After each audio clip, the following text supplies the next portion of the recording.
Sir नमस्कार।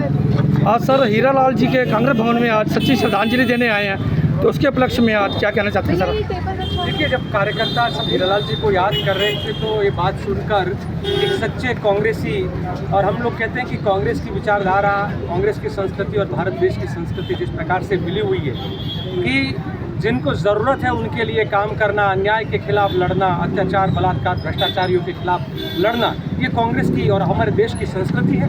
तो उसी संस्कृति को लेकर वो खुद अपनी पहचान बनाए थे, तो उनको याद आज सभी किया।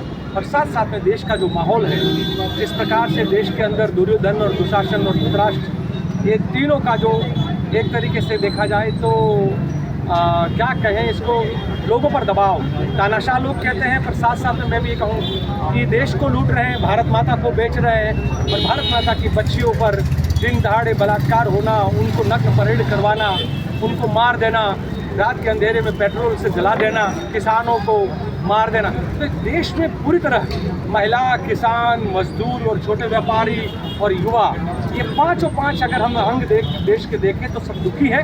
और इसीलिए कांग्रेस पार्टी ने हमारे उसमें 5 न्याय की जो बात कही है कि श्रमिकों को न्याय मिले, महिलाओं को उनका अधिकार मिले, युवाओं को रोजगार मिले, और जो जिस प्रकार से इस देश में किसान प्रताड़ित है तो किसानों को भी अपना अधिकार मिले, और भारत भर की जो पिछड़े, वंचित, दलित जो समाज है जिनको हिस्सेदारी का न्याय नहीं मिल रहा है, तो जाति जनगणना और उसके बाद हिस्सेदारी मिले। तो ये 5 न्याय के लिए राहुल जी ने जो जंग छेड़ी है, मैं तो कहूँगा राहुल जी ने और खड़गे जी ने जो धर्म युद्ध का ऐलान किया है, हम उस धर्म युद्ध में लड़ने के लिए सब आज इकट्ठा हुए हैं। अधर्म का नाश होगा और भारत में फिर से न्याय, सत्य, करुणा और प्रेम, मोहब्बत की भावना है, वही यहाँ पे प्रस्थापित होगा।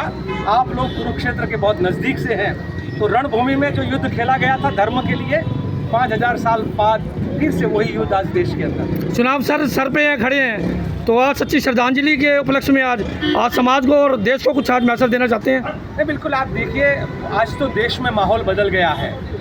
2-3 महीने पहले जो 400 पार की बात करते थे, अब वो आर पार की लड़ाई की बात करने लगे हैं। वो पहले बोलते थे 5 लाख के मार्जिन से जीतेंगे, अब वो कहने लगे हम जीत जाएंगे, भले 11 वोट से जीत जाएं। अब धीरे धीरे वो उनके शब्द बदल हैं। हार जीत तो चलती रहती है।